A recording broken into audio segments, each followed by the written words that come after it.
وكان لأبي بكر وعمر خادم في سفر، قال له: اصنع لنا إداما، فنام رضي الله عنهما ونام الغلام.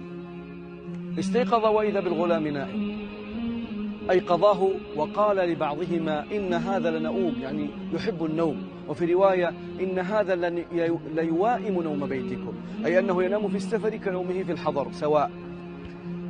أيقظاه وقال له: ائت النبي صلى الله عليه وسلم وقل له إن أبا بكر وعمر يقرئانك السلام ويستأدمانك الطعام يا رسول الله.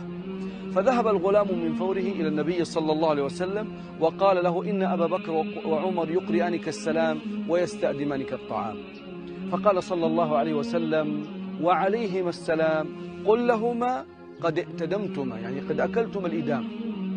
فذهب الغلام إليهما وقال ما قال صلى الله عليه وسلم، فخافا وفزعا وهرع من فورهما إلى النبي صلى الله عليه وسلم وقال له: يا رسول الله، أرسلنا إليك الغلام فقلت له ما قلت، والله ما طعمنا منذ أصبحنا، ما ائتدمنا بإدام منذ الصباح.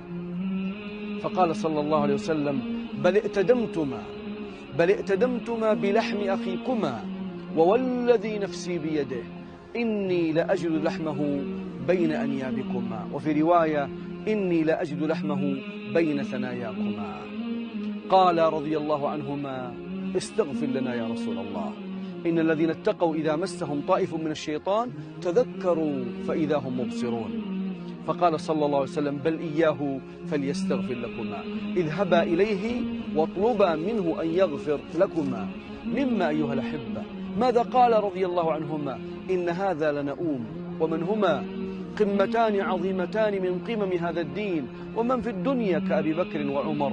وبالرغم من هذا يقول لهما صلى الله عليه وسلم: والذي نفسي بيده إني لأجد لحمه بين أنيابكما. إذن ماذا يمكن أن يقال لبعضنا يجلس المجالس الطوال يطعن في المسلمين ويجرح فيهم ويسخر منهم ويغتبهم ويتكلم عليهم؟ ماذا يمكن أن يقال له؟